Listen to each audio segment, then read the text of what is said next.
Well, as if the border crisis wasn't bad enough, now our own immigration agents are making it worse. Forget about keeping illegals out. Some of these guys are giving them a heads up.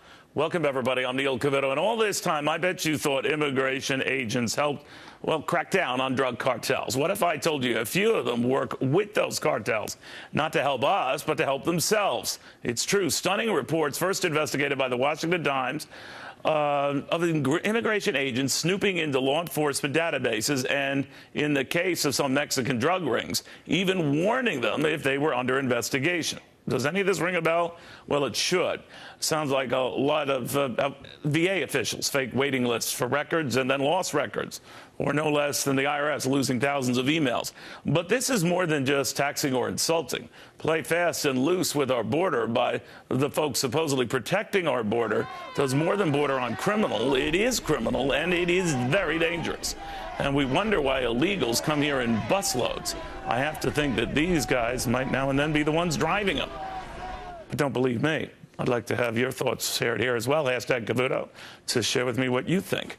To Arizona Republican Congressman Paul Gosar, what he thinks. Congressman, what do you make of this and the fact that a few hundred agents were involved? So again, it's not the entire agency, but it does raise questions about this agency. What do you think? It does, but it shows us a lack of this administration to uphold the rule of law. Neil, you know, Justice Brandeis once said that if a government doesn't uphold the rule of law scrupulously, it breeds contempt for the law and breeds contempt for every man to be a law unto himself. And this is an example of what you just saw. Do you think that these cartels, believe me, I'm not trying to justify this behavior, but some of them apparently threatened U.S. border agents and said, look, if you don't turn a blind eye, you know, a relative who you love could just die. In other words, it gets to be very threatening and very intimidating, and much as they act south of the border, they're beginning to act north of the border.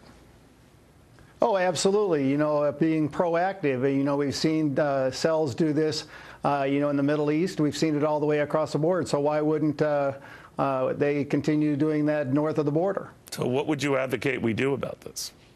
Well, I think what we need to do is make sure that the people that we have control of, our Border Patrol, know what's right and wrong. And then if you stray from what's wrong, that you face a penalty. And then also what we need to start doing is putting people in better positions by upholding the rule of law and starting to crack down on the drug cartels and smugglers. All right. There was another argument raised that maybe these agents are too distracted. They're supposed to be watching the border. The whole buses go through that they miss somehow. Maybe this is the reason. Maybe we've got to limit or define their job and make it much more specific because they're proving shabby at whatever their direct responsibilities are. No, I think what it comes down to, Neil, is actually making people uphold the rule of law like this administration. That's what's key here is we got an attorney general and a president creating and fabricating crises. Maybe what we need to do is look at them for creating this problem. Okay. Congressman, thank you very much. I want to bring on our all-stars to this. Sabrina Schaefer, Rick Unger, Jesse Jane Duff. Jesse, what do you make of what the Congressman was saying? Why are we surprised? Government has never been ethical or honest based upon what we've seen in recent years, especially when we look at what's going on with the VA. You brought that up. $80,000 in bonuses for people that knew corruption was going on during their watch. Governor Rick Perry said it very well. He said there's either inept or there's an ulterior motive. And I have to have confidence in what the governor is saying because he has told the White House of this problem years before. He's never gotten an answer to a letter he wrote in 2010. So what's going on? So, Sabrina, I wonder then if we're going to get or look to hire more border agents and they're of this caliber, not that all of the ones who work at INS are of this caliber, then how do I know I'm getting the good guys looking after the bad guys? Yeah, I think before we hire anyone else, we need to sort of rein back government altogether. I think all of these scandals, whether we're talking about the NSA, the IRS, the VA, or now Customs and Borders, I think this is a function of too big government. This is government that has become so big and so intrusive that corruption has become a mainstay. But before we do any more hiring, we need to clean house in all of these different agencies. All right. Now, we do have the president's $2 billion fix for what was the busing thing, right, yeah. Rick? Now, is that addressing any of this or no? Well, you know, the only way we're ever going to address anything, and with all due respect to the congressman, he is why we can't have an honest conversation.